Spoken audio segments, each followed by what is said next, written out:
Thank you. Thank you so much. Thank you.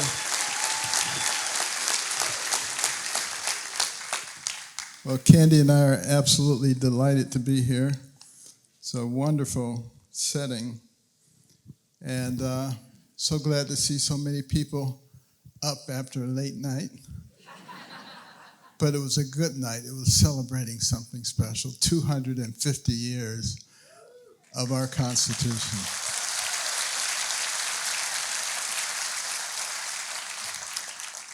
And we now have a place that is wonderful. You know, it doesn't matter where your ancestors came from. It doesn't matter which country they came from. You're probably better off in this country. And this is a wonderful place. Candy and I have been to 68 countries. We've lived overseas, and there is no place like home. And we need to make sure.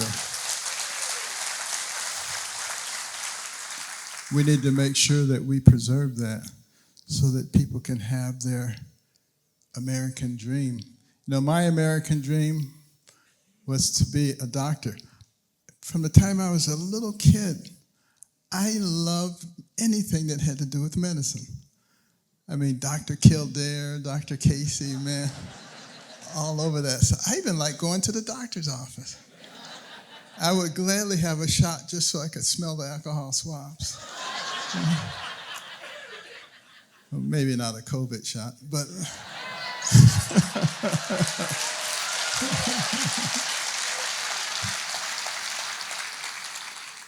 But, you know, there was one problem with my dream. You have to go to medical school. And I was a terrible student, the worst student you've ever seen. And I just didn't like studying. I wanted to read the TV guide, maybe. I wanted to know what was on television. Wanted to be outside playing all the time. And I admired the smart kids, but I wasn't willing to do what they needed to do in order to study. And they used to call me all kinds of names, I remember. And I tried to act like it didn't bother me, but it did bother me a lot. But I was actually very good at getting back at them. I was incredibly good at one thing, and that was getting other people kicked out of class. I would study my classmates. I would figure out what made them really, really angry. And then I would just irritate them until they were about to explode. But I wouldn't push the last button to make them explode until we were in class and the teacher was nearby. And then I'd push the button, they would explode, the teacher would kick them out, and I would say, yeah! Because I wouldn't be the only one who didn't learn anything that day. But there was this one girl. Now, you all know this girl. Some of you were her. Miss Goody Two-Shoes. Everything perfect, pristine, on time, made everybody else look like a total jerk. I said, wouldn't it be great to get her kicked out of class? We came in from recess, and lo and behold, she sat right down in the desk in front of me. I said, the Lord is good.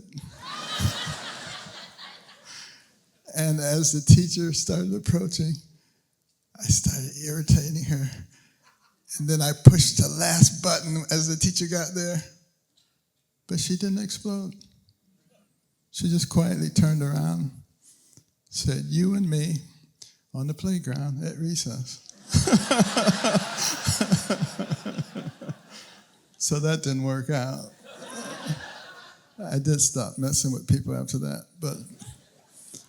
But you know, my mother was so concerned about my poor academic performance. My brother was doing poorly also. And she just didn't know what to do because she was never able to get good jobs. She worked as a domestic cleaning people's houses.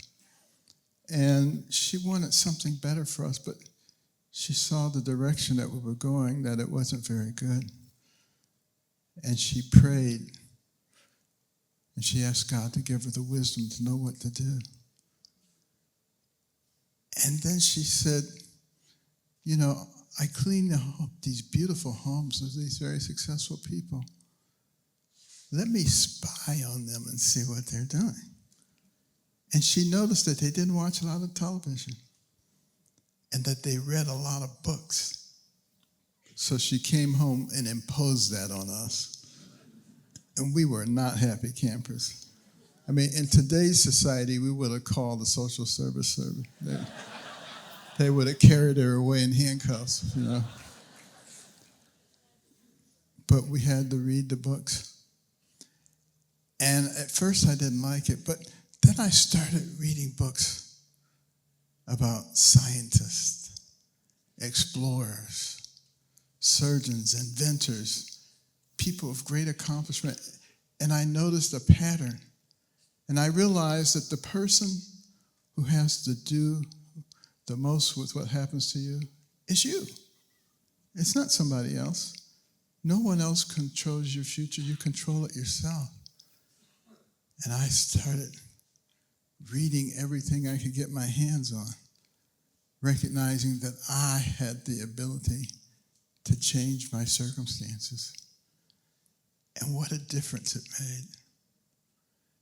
And within a year and a half, I went from the bottom of the class to the top of the class. The same students who were teasing me all the time were now coming to me saying, Benny, how do you work this problem? And I would say, sit at my feet, youngster, while I instruct you.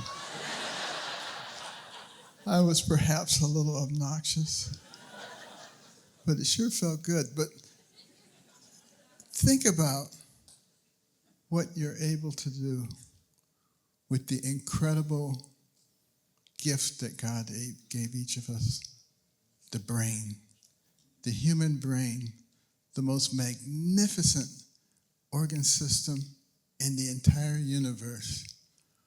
All these amazing things that we see, rockets going to the moon, fantastic computers, it all came from the human brain.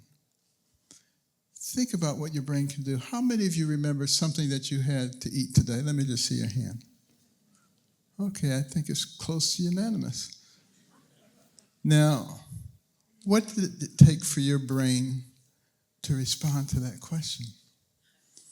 Well, first of all, the sound waves had to leave my lips, travel through the air, enter your external auditory meatus, travel down to the tympanic membrane, set up a vibratory force that travel across the ossicles of the middle ear to the over and wound on the setting of a vibratory force in the endolip, which mechanically distorted the microcilia, converting mechanical energy to electrical energy, which traveled across the cochlear nerve to the cochlear nucleus. At the pontomedullary junction, from there to the superior olivarian nucleus, descending bilaterally up the brainstem, to the lateral meniscus, to the inferior colliculus and the medial geniculate nuclei, across the thalamic radiations to the posterior temporal lobes, begin the auditory processing.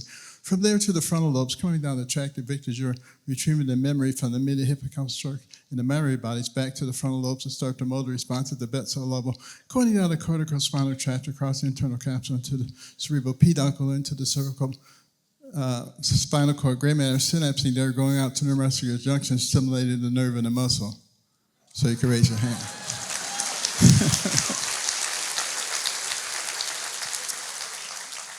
And that was the simplified version. But your brain did all that, and you barely even had to think about it. What could your brain do if you really put your mind to something? It's really something that we should be thinking about and making sure, particularly with our children, we think about that.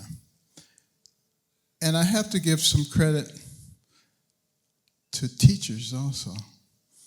I had some very good teachers, like my 5th grade science teacher, Mr. Jake. He's the first teacher who had confidence in me.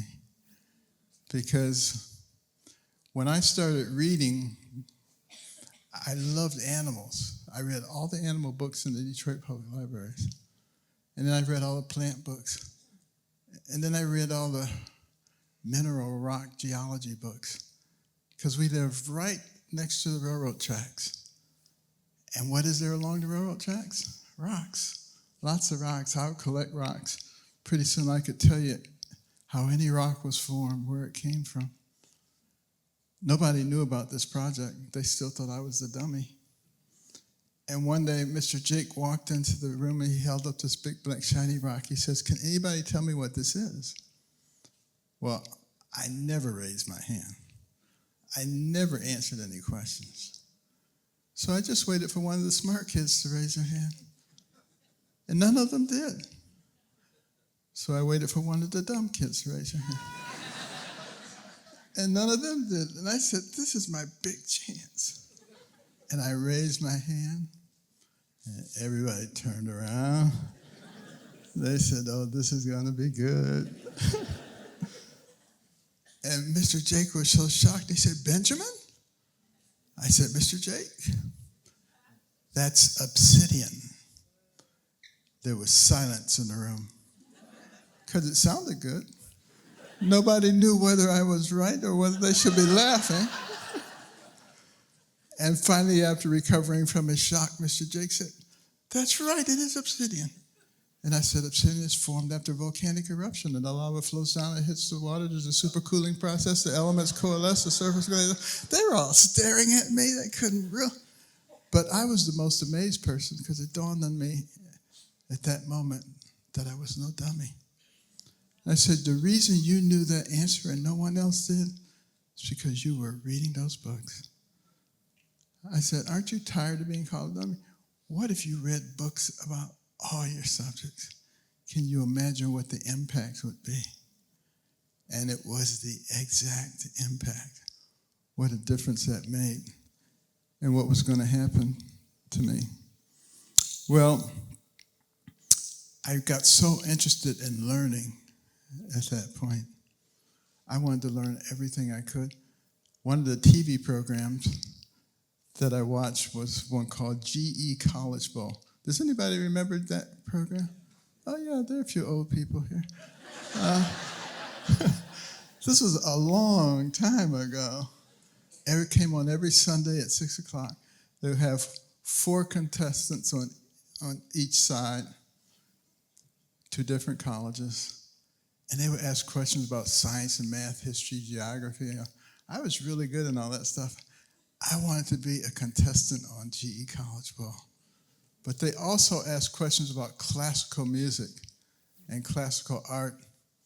And there was no way you were learning anything about that at Southwestern High School in inner city Detroit. I mean, in my high school, if you said "Van Gogh," they would have said, "Put gas in it, the band will go." I mean, they had no idea what you were talking about.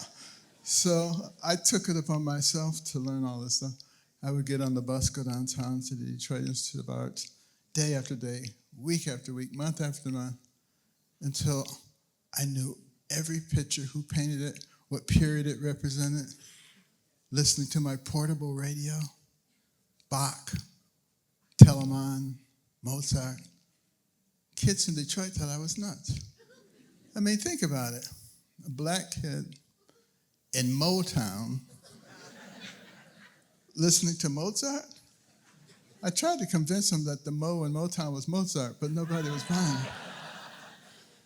And I even decided which college I was going to apply to, because I had enough money to apply to one college. I said, "I'm applying to the college that wins the grand championship of college ball."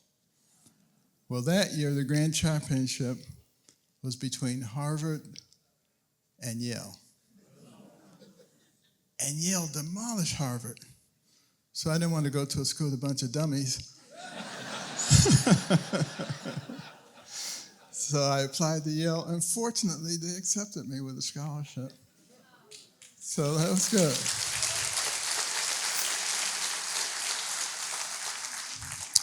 Of course, they started getting a little bit woke, even back in those days. But something really good happened at Yale. That's where I met my wife, Candy.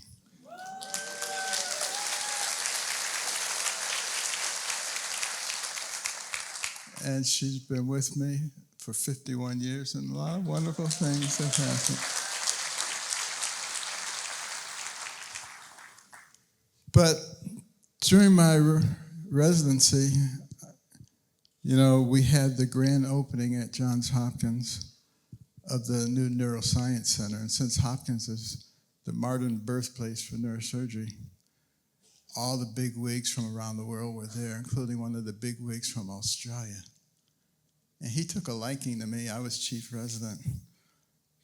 And he said, you should come to Western Australia to be the senior registrar at our major teaching hospital. And I said, Australia? That's what I said in my mind. I didn't say that to him. I mean, where's Australia? You know, you drill a hole from Baltimore, you come out in Australia. I didn't want to go there. Plus, I had heard they had a whites-only policy. So that pretty much sealed it for me. I said, oh. But then every time I turned around, there was somebody saying, good eye, Mike. How you going? You know, I kept meeting Australians everywhere, and they seemed like nice people. And we would turn the TV on, and there'd be a special on about Australia. And I said to Candy, I think the Lord wants us to go to Australia. And she went and did some research. She discovered they did have a whites-only policy, but it was an unofficial policy that had officially been abolished in 1968. And this was 1983. So we sold all of our earthly belongings and off we went to Australia. And our friends were saying, you'll be back in 3 weeks. But little did they know, we didn't have any more money, so we couldn't come back. But you know, the biggest problem in Australia was keeping up with all the dinner invitations. They love Americans. They would invite you to dinner just so they could hear your accent. And I would say, excuse me, I'm the American, you have the accent. And then every time I sat down and started writing in a chart, invariably somebody would come and say, do you mind if I feel your hair? I say, you can feel it, but it's going to cost you $10. But I would tell the Aussies, I couldn't remember any of their names because they all look alike.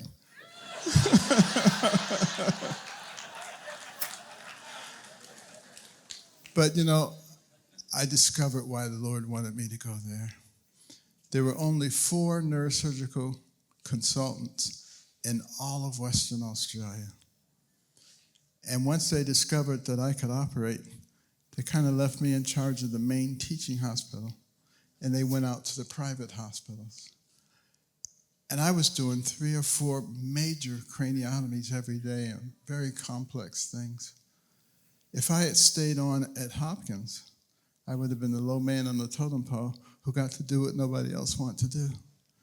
So when I came back to Hopkins a year later, and the position opened up for chief of pediatric neurosurgery, normally they'd go out and get somebody with a lot of gray hair and a big name. They said, Carson's only 33, but he can do everything. And that's how the Lord prepared the way. You know, the Lord never asks you to do anything without preparing you for it. You never have to worry about that. And I started doing all kinds of very interesting cases. I remember the first hemispherectomy. It was a little girl from Denver, Colorado. She said, I'm from Denverado. She was having 130 seizures a day. There seemed to be no way to get them under control. They even put her into pentobarbital coma for 2 weeks. And she stopped seizing during that time, but as soon as they lifted the coma, they came right back. And one of the older neurologists came to me and he said, would you consider doing a hemispherectomy? This is an operation where you take out half the brain in children. Only works in children who have certain characteristics. And he thought she might be one of those who fit the characteristics.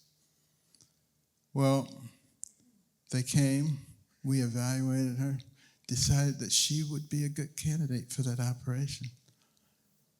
And I took out half of her brain.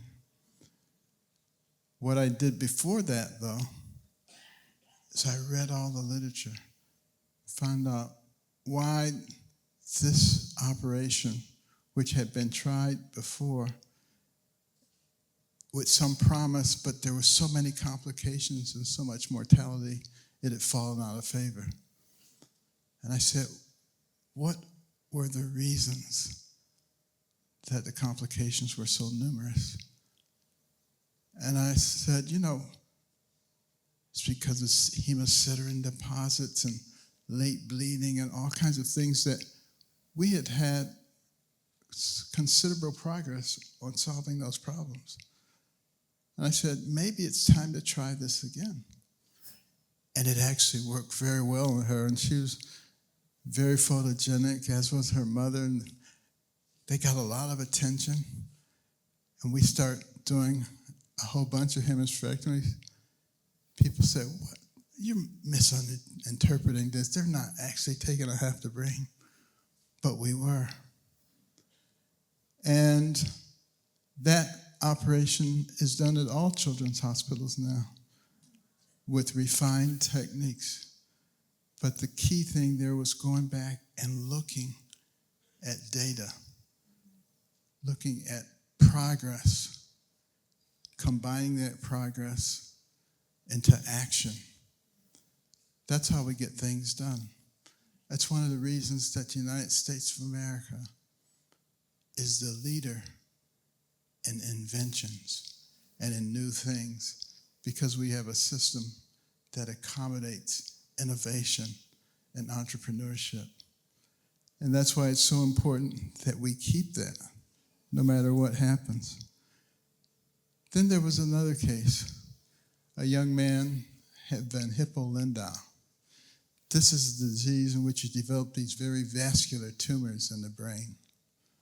He developed one right in the pons, the middle of his brain stem, area considered completely inoperable. And none of the adult neurosurgeons would touch him with a 10-foot pole.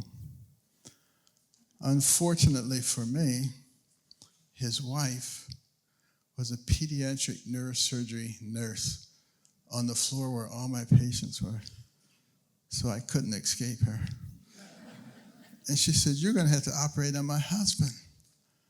I said, but I'm a pediatric neurosurgeon. And she said, well, he acts like a child. And she just kept after me until I finally said, okay, I'll go talk to him. And I said, Craig, there's a reason that no one wants to operate on this. I said, if I take you to the operating room to try to remove this tumor, there's at least a 50% chance that you will die on the table. And he said, Doc, if you don't take me, there's a 100% chance I'm going to die. So I'll take 50-50 any day. Well, it was a tough operation. He had grown in a lot of new vessels. But I finally got to an area on the side of the brainstem, under very high power in the microscope, able to make an incision and put a little probe into the brainstem to try to feel for a change in consistency, because you couldn't open it up wide enough to see anything. And I felt the change. Put a little micro grasper in, grabbed the capsule, slowly started pulling it while pushing tissue away from it, doing all this by feel because you couldn't open it up wide enough to see. And the anesthesiologist, who had been very much against the operation, said, you may as well stop.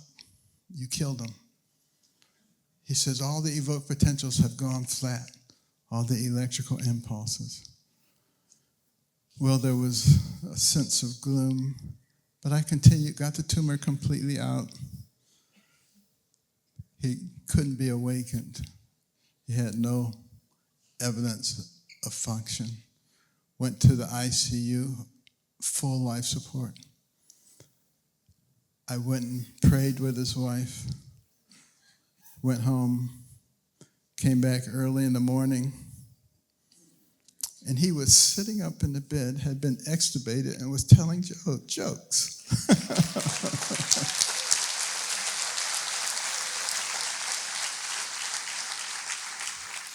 Now, I say that to say that no matter how skillful you are, the ultimate solution is in the hands of God. And God can do anything. And sometimes it takes a while for people to realize that. You know, I still thought I was this great neurosurgeon, but I did realize that God played a big role.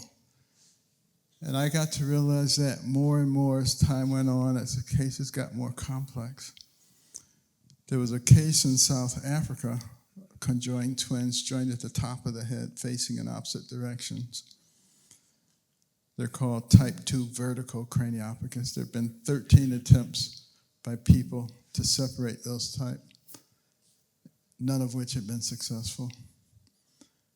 So there they were. And I didn't have all the fancy equipment that I had at Hopkins. But I remember going to the operating room, and there was a big sign over the operating room that said, "God bless Joseph and Luca Banda." They were having song service and prayer service, and I was thrilled. And I asked them to bring a stereo system in because I like to listen to classical music while I'm operating. We were 19 hours into the operation. And the vessels were so complex, they were crisscrossing. It looked like a bowl of spaghetti. We didn't know what to do. We stopped the operation.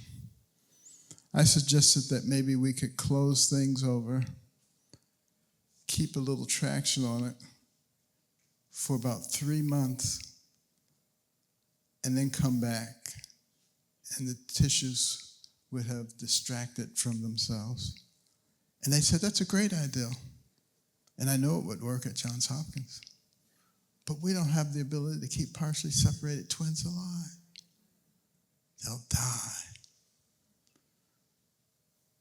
Again, I go to the Lord. I said, "Lord, I've reached my extremity. I can't do this." And then I went back into the operating room. And I started operating. And I honestly don't remember what I did for the next several hours. But when I made the final cut that separated them, over the stereo system came the Hallelujah chorus. And everybody had goosebumps. And when we finished the operation up to 28 hours, one of the twins opened his eyes and reached up for the tube. By the time we got to the ICU, the other one did the same thing. Within 2 days, they were extubated. Within 3 days, they were eating. Within 2 weeks, they were crawling. And today, they are perfectly normal adults.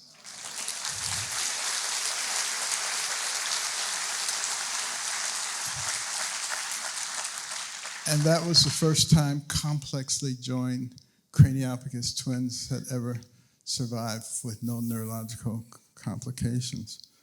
But again, it was the Lord.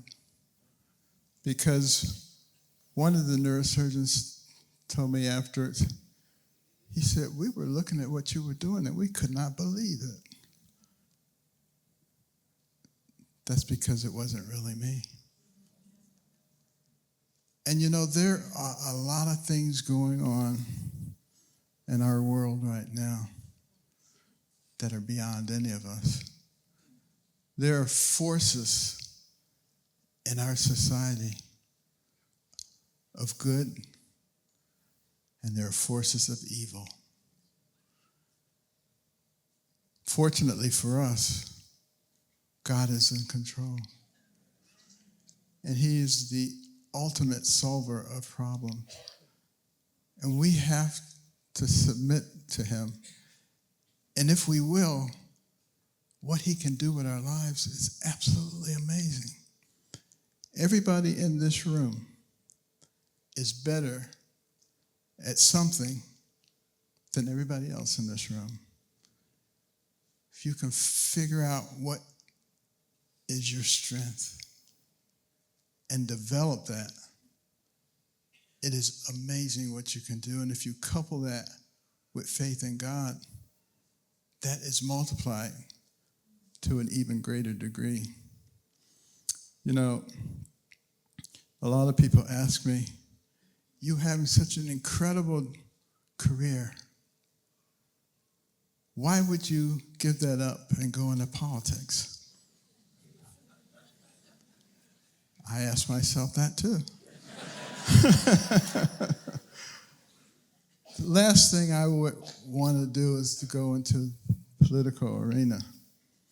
But in 2013, I was asked to give the presidential prayer breakfast keynote. And I was kind of shocked because I had given the keynote in 1997 when Bill Clinton was president. And I had spoken about integrity in office. And it was just before the Lewinsky thing broke. And he was probably saying, does he know what's going on? But I wasn't aware that anybody ever did it twice. And I did some research and found out that there was one person who did it twice. And that was Billy Graham. And I said, well, that's pretty good company, so I agreed to do it. But I didn't know what I was going to say until the morning of the speech. But right after that speech, everybody was saying, you should run for president. I said, these people are crazy. I said, if I just ignore them, it'll go away. But it didn't go away. Every place I went, people had signs, run, Ben, run. I had over 500,000 petitions in my office.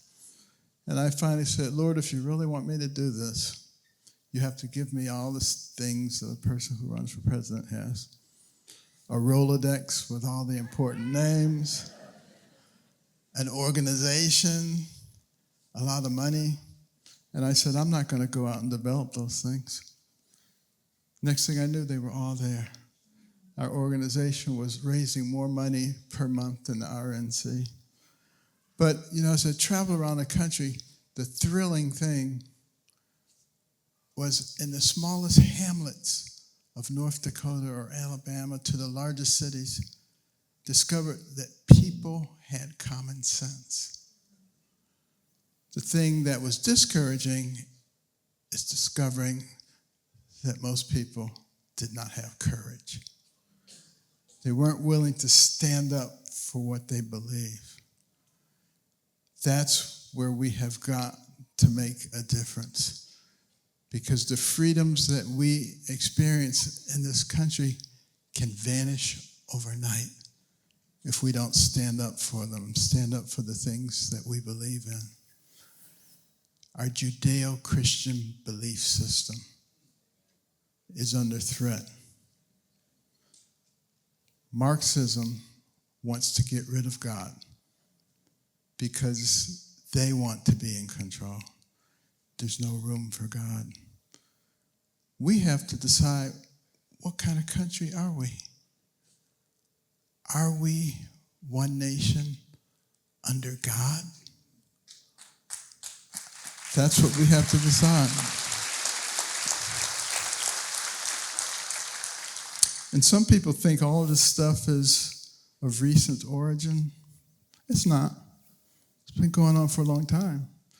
If you look at the congressional record, January the 10th, 1963, Congressman Herlong of Florida read into the record the 45 goals of communism in America.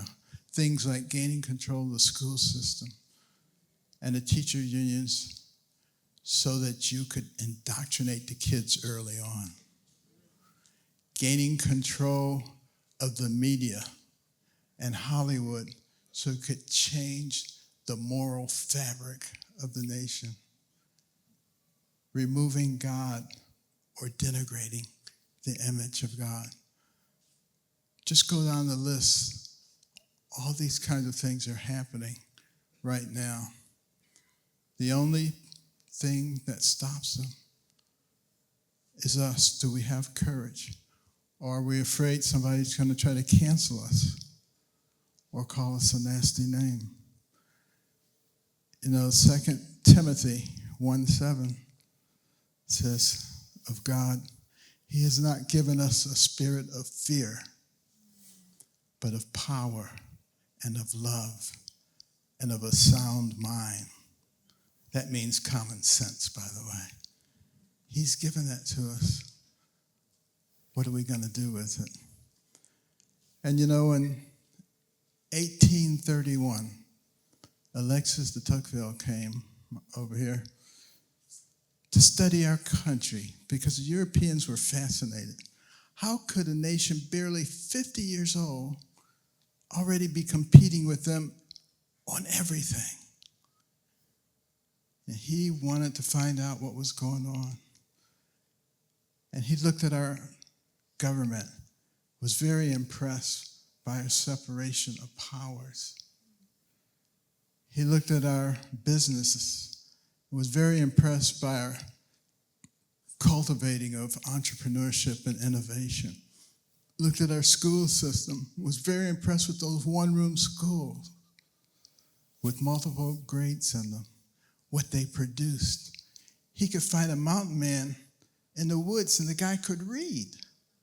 The guy could tell you about the Declaration of Independence. You want to be impressed? Look at a 6th grade exit exam from 200 years ago, what people were expected to know.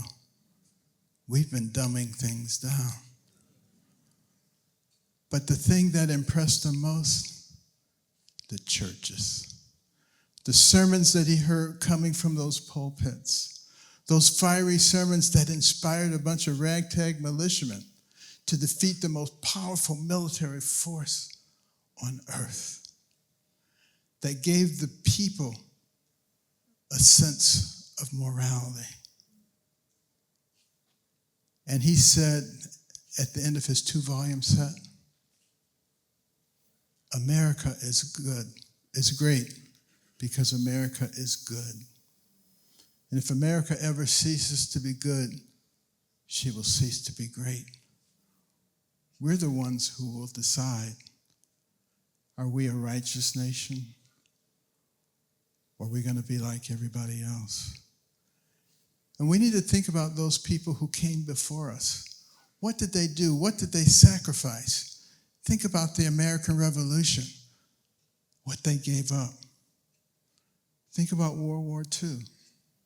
When all those young women went into the munitions factory and were blown to bits, did that stop them? No, they built more airplanes, tanks, and mortars than anybody could imagine. What about those young men, 15, 16, 17 years old, lied about their age so they could fight for our country? Think about D-Day as they approached the shores of Normandy under heavy machine gun fire. 1,000 dead bodies laying in the sand. Were they afraid? Did they turn back? Yes, they were afraid.